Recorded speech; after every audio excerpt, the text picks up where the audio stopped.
নৌকায় ওঠা বা জাহাজে ওঠা, কোনো শিপে বা লঞ্চে ওঠা, এটা আপনি বিপদ থেকে মুক্তি পাবেন, and you are in the safe zone, এই ধরনের একটা ইঙ্গিত বহন করে।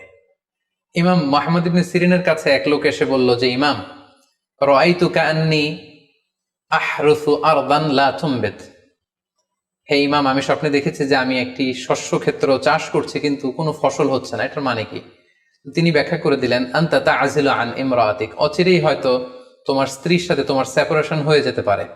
কারণ কোরআনে স্ত্রীকে শস্য ক্ষেত্রের সাথে তুলনা করা হয়েছে মেটাফরিক্যালি।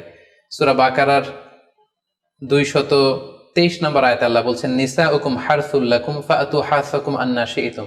অর্থাৎ তোমাদের স্ত্রীরা হচ্ছে তোমাদের শস্য ক্ষেতের মতো, তোমরা যেভাবে খুশি এই শস্য ক্ষেত্রটাকে সুন্দরভাবে চাষাবাদ করতে পারো।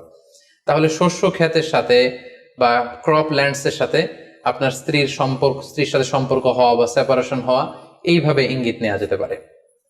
সবশেষে একটি ঘটনা উল্লেখ করার মধ্য দিয়ে আমরা এই সিম্বলিক বা আইকনিক ব্যাপারটা শেষ করতে চাই। সেটি হচ্ছে, ব্যক্তির ভিন্নতার কারণে কিন্তু স্বপ্নের ব্যাখ্যাও ভিন্নতা হতে পারে।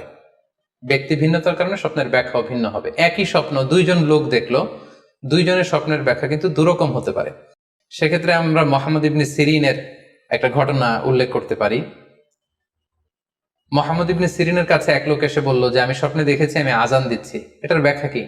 উনি বললেন, তুমি হজ করতে যাবে। তার কিছুদিন পরে আরেক লোক এসে একই স্বপ্ন দেখলো, তিনি বললেন যে, আমি স্বপ্নে দেখেছি যে আমি আজান দিচ্ছি। তো তিনি বললেন, চুরিতে তোমার হাত কাটা যাবে। তো ওনার ছাত্ররা দুইজন লোকের কাছে দুই ধরনের উত্তর দেওয়ার কারণে অবাক হয়ে জিজ্ঞেস করলেন যে, হে ইমাম, একই স্বপ্ন দুইজন দেখলো কিন্তু আপনি এক একজনকে এক এক উত্তর কেন দিলেন? তো তিনি বললেন যে, এই দুইজনকে আমি চিনি এবং তাদের ব্যক্তিগত জীবন সম্পর্কে আমি জানি।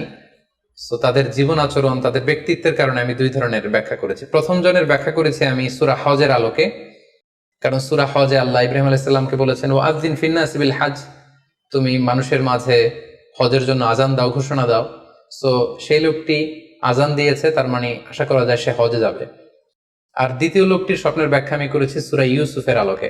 সূরা ইউসুফে একটি আয়াত আছে, সুম্মা আযানা মুআযযিনুন আইয়াতুহাল আইর ইন্নাকুম লাসারিকুন। অর্থাৎ মিশরের কিং এর একটি পানপাত্র চুরি হয়ে গিয়েছিল। ইউসুফ আলাইহিস সালাম ইচ্ছা করে সেটা তার ভাই ইয়ামিনের খাদ্যের প্যাকেটের ভেতরে ঢুকিয়ে দিয়েছিলেন। আর তখন সেখানকার স্টাফরা বা সৈনিকেরা আজান দিয়েছিল, মানে ঘোষণা দিয়ে বলেছিল, হে ক্যারাভান, হে কাফেলার লোকেরা, তোমরা চুরি করেছো। তো তিনি মুহাম্মদ ইবনে সিরিন বললেন যে, দ্বিতীয় লোকটার ব্যাপারে আমি জানি, সে আসলে অসাধু একজন লোক এবং তার ক্ষেত্রে সে স্বপ্নে যেহেতু আজান দিতে দেখেছে, সে কখনো হজে যাবে না, বরং সূরা ইউসুফের আলোকে চুরিতে তার হাত কাটা যাবে।